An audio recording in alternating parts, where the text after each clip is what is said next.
Lumayas ka dito sa bahay ko! Wala ka talagang kwentang babae ka! Kabilin-bilinan ko sa'yo na wag kang lalabas dito sa bahay! Pero ano ginawa mo? Lumabas ka pa rin at nakipaglaro sa mga mababahong bata dyan sa labas! Ang tanda-tanda mo na! Kaya ayan, pinasukan tuloy tayo na magnanakaw at tinangay ang 10,000 ko! Galit na sigaw na madrasta sa 13 taong gulang na dalagita na si Sasha. Tita, huwag niyo po akong palayasin. Parang awan niyo na po. Wala po akong ibang matutuluyan.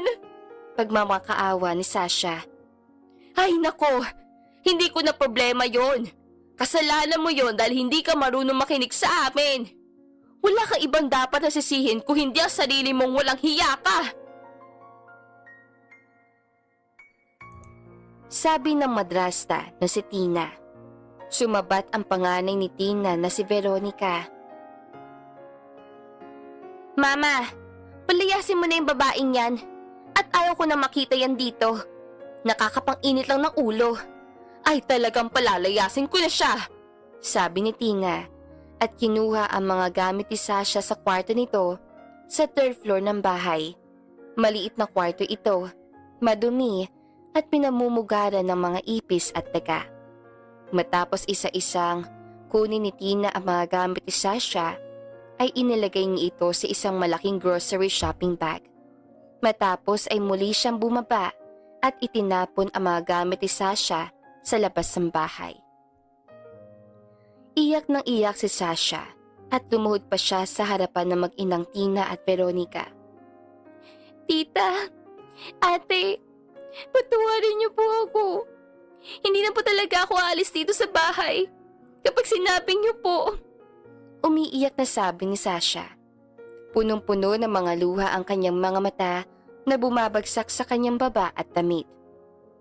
Hay nako, wala nang next time. Maganda na rin na lumayas ka rito sa bahay dahil palamunin ka lang naman dito. Dapat paresa lang kayong mamatay ng tatay mo para magkasama na kayo ngayon, sabi ni Tina. Sige na po, tita. Promise po. Pangako po. Hindi na po talaga ako uulit. Papalitan ko na lang po yung nawalang 1,000. Pagmamakaawa pa rin ni Sasha. At saan ka naman kukuhang babae ka? Ha? Magtatrabaho po ako. Babayaran ko po yun ng paunti-unti. Umalis ka na bago pa man kita mapagbuhatan ng kamay. Naintindihan mo? Panindak ni Tina habang pinandidilatan ng mga mata si Sasha. Sa huli ay sumuko na lamang si Sasha dahil napagtanto niyang desidido na talaga siyang palayasin ng madrasta. Pinulot niya ang mga tumalsik na gamit niya at inilagay sa malaking grocery bag. Matapos ay naglakad habang umiiyak. Hindi niya alam kung saan siya pupunta. Pinagtitingin na siya ng mga kapitbahay, ngunit wala man lang ni isa ang gustong tumulong sa kanya. Si Sasha ay ulila na. Namatay na ang kanyang ina sa sakit na cancer noong siya ay 4 na taong gulang lamang. Matapos ang 2 taon ay muling nagpakasal ang kanyang ama sa kanyang madrastang si Tina. Kahit kailan ay hindi naging maganda ang turing ni Tina kay Sasha. Palaging mainit ang ulo ni Tina kay Sasha at palagi siya nitong sinisigawan. Noong 10 taong gulang si Sasha ay namatay ang kanyang ama sa sakit na tuberculosis, dahilan upang maiwan siya kasama ang kanyang madrasta at ang 3 anak na madrasta, na lahat ay hindi maganda ang turing sa kanya. Para siyang si Cinderella na may evil stepmom at 3 evil stepsisters. Palagi siyang pinapagawa ng mga gawaing bahay, nagluto, maghugas sa mga pinggan, maglaban ng mga damit at maglinis ang buong bahay. Tila ba ninakaw na ang kanyang step-family ang kanyang kabataan. Bihira lamang siya kung makapaglaro. Pati ang kanyang pag-aaral ay nahinto magmula nang mamatay ang ama dahil hindi na siya pinag-aral ng salbahing madrasta. Miserable ang naging buhay ni Sasha sa bahay ni iyon. Matagal na niyang gustong lumayas doon, ngunit mas natatakot siya sa dadatnan niyang buhay sa oras sa lumayas siya ng bahay. Wala naman kasi siyang ibang kamag-anak dito. Kung mayroon man ay sa Bicol pa. At hindi pa niya alam kung saan doon banda ang bahay ng kanyang lolo at lola sa side ng kanyang ama. Wala na lamang ibang nagawa si Sasha kung hindi ang umiyak na umiyak habang hindi alam kung saan pupunta.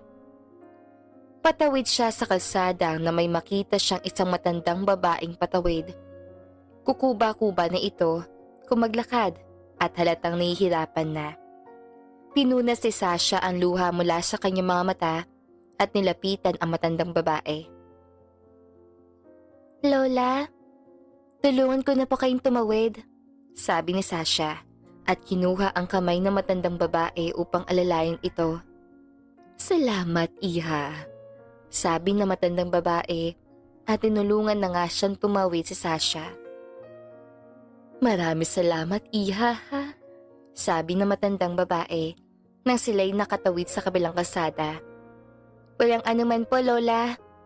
Mag-iingat po kayo pag-uwi." "Ikaw rin, iha." Ngumiti si Sasha. "Sige po." Ipinagpatuloy ni Sasha ang paglalakad. Nagdesisyon na lamang siya magpunta sa gitna ng gubat sapagkat tingin niya ay mas ligtas doon. Doon ay walang tao na gagawa ng masama sa kanya. Mas natatakot siya sa mga tao kaysa sa mga hayop at multo. Magandang bata kasi si Sasha. Makinis at maputi rin ang kanyang balat. Palagi siyang sentro ang atensyon ng mga kalalakihan sa tuwing naglalakad siya. Na magdilim ay nagpahinga siya sa lilim ng isang puno. Gutom, pagod at uhaw ang kanyang nararamdaman. Kumukulo na ang kanyang tiyan at nanginginig na rin ang kanyang mga buto, dahilan upang mahirapan siya maglakad. Sa kanyang pagod ay doon na siya dinatna na mapersang antok. Sa kanyang pagkagising ay bubong na gawa sa dahon ng niyog ang kanyang nakita. Bumangon siya at namalayan niyang nasa loob siya ng isang maliit na kubo. Nakarinig siya ng tila ba may nagtitimpan ng kape sa kusaan. Lumabas siya mula sa maliit na kwarto at nakita niya ang kusina. Doon ay may isang matandang babaeng nakatalikod sa kanya na naghahanda ng agahan. Napaisip siya kung sino iyon. Pinagmasdan pa niya ang buong bahay at napakasimple lamang ito. Wala masyadong makabagong mga gamit. Lahat ay makaluma. Napalingon sa kanya ang matandang babae. "Oh, gising ka na pala, iha," sabi ng matandang babae na nakangiti sa kanya.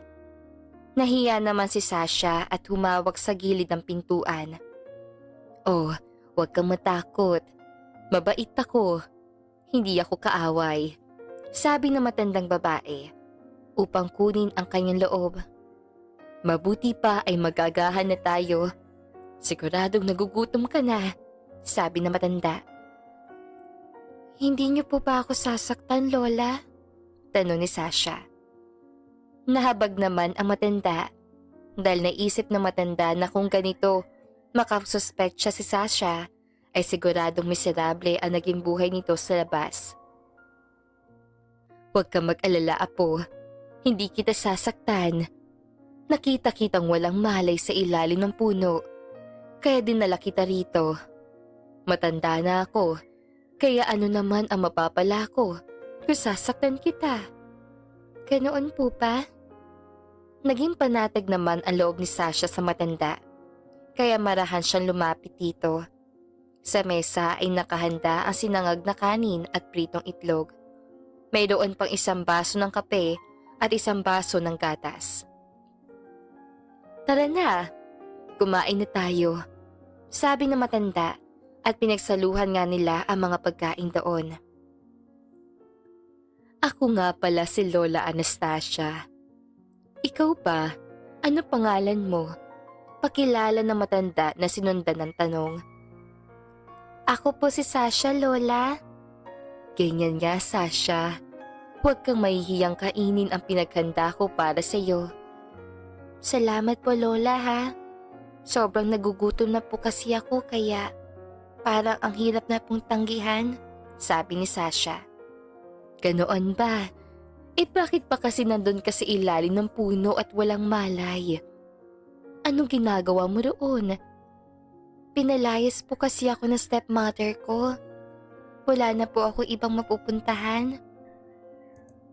Wala man lang bang ni isang tumulong sa'yo na kapitbahay?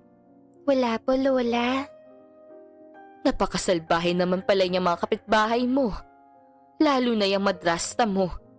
Mga walang konsensya. Paano nila naatim ng pagmasdan lang ang isang bata na pinapalayas ang kanyang kapitbahay? Mga walang puso. Hiyaan niyo na po, Lola. Wala ka na bang mga magulang, Iha? Ikinuwento ni Sasha kung anong nangyari sa kanyang ina at ama at ang tungkol sa kawalan niya ng pamilya ngayon. Naunawaan naman ito ni Lola Anastasia. Kayo po, Lola. Mag-isa lang po ba kayo rito? Si Sasha naman ang nagtanong. Hay nako, wag mo nang alamin dahil siguradong magugulat ka. Mabuti pa ay maibibigay ako sa iyo isang bagay. Ano po yun, Lola? Pagkatapos silang mag-agahan ay kinuha ni Lola Anastasia ang bagay na gusto niyang ibigay kay Sasha. Isa itong kahon na singlapad ng isang ordinaryong notebook at singtangkad ng isang ordinaryong baso. Heto, apo, sabi ni Lola Anastasia. Ano po yan, Lola? Buksan mo, sabi ni Lola Anastasia at ibinigay ito kay Sasha. Kinuha naman ito ni Sasha at binuksan niya ang kahon. Nagulat siya sa nakitang tumambad na pera doon. Sobrang dami. Puro 1,000.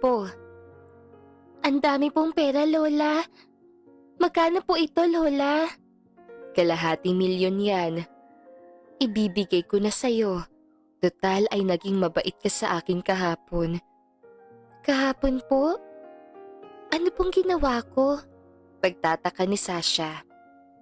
Ako yung matandang babae na tinulungan mong tumawid sa kalsada. Sabi ni Lola Anastasia nang nakangiti. Napangiti na rin si Sasha dahil hindi siya makapaniwala na makikita pa niya rito ang matanda. Hindi na kasi niya masyadong makita ang itsura na matandang yon, kaya hindi na niya ito namukaan pa. Talaga po ba? Nakakabilib po pala. Pero, paano po kayo nakaakyat dito sa bundok? Sigurado pong sobrang hirap ang umakyat dito. Basta, huwag ka na magtanong, Iha. Siguradong magugulat ka lang kapag sinabi ko sa iyo ang totoo. Sa ngayon, gusto kong pangalagaan mo ng mabuti itong pera mo. At huwag kang magsasayang ng ni isang duling. Kailangan mong mapaikot ang perang iyan. Okay ba? Sige po, Lola. Gagawan ko po ng paraan. At huwag na huwag mong kakalimutan ang mag-aral. Dahil iyan ang susi sa pagtatagumpay mo sa buhay. Nauunawaan mo ba ako? Nauunawaan ko po, Lola. Gustong-gusto ko nga po makapagtapos ng pag-aaral. Kaya gagamitin ko po ang ilang porsyento ng pera dito para po makapag-aral po ako ulit. Mabuti kung ganoon. Nakangiting sabi ng matanda. Sige na. Umalis ka na. Mag-iingat ka, ha? Kayo din po, Lola. Babalikan ko po kayo rito sa mga susunod na araw. Pangako po. Wag na. Wag mo na akong balikan dito. Ayos lang ako dito, apo. Bakit po, Lola? Gusto ko pa po kayong makausap at makilala. Basta, wag mo na akong puntahan dito. Dahil sa pagbabalik mo rito, ay wala na ako dito. Ano pong ibig niyo sabihin, Lola? Pagtataka ni Sasha. Basta, wag mo nang alamin. Dahil kapag sinabi ko sa'yo, siguradong magugulat ka. Labis na nagtataka si Sasha kung bakit palaging ganoon na lamang ang isinasagot sa kanya na matanda. Gayunman ay hindi na niya ito tinanong pa, sapagkat alam niyang hindi naman siya nito sasagutin. Kaya naman nagpaalam na siya at umalis na. At higit sa lahat, sa huling pagkakataon ay muli siyang nagpasalamat sa matanda. Pinag-isipan na mabuti ni Sasha kung saan niya gagamitin ang pera. Naisip pa niyang gamitin ito upang tumaya sa loto. Ngunit naisip niyang ang sugal ay walang kasiguraduhan. Maaaring lumaki ang kanyang pera at maaari ding maglaho ng isang iglap ang kanyang pera. Kaya sa huli ay ipinambili na lamang niya ito ng mga paninda. Naghanap din siya ng murang marerentahan na kwarto.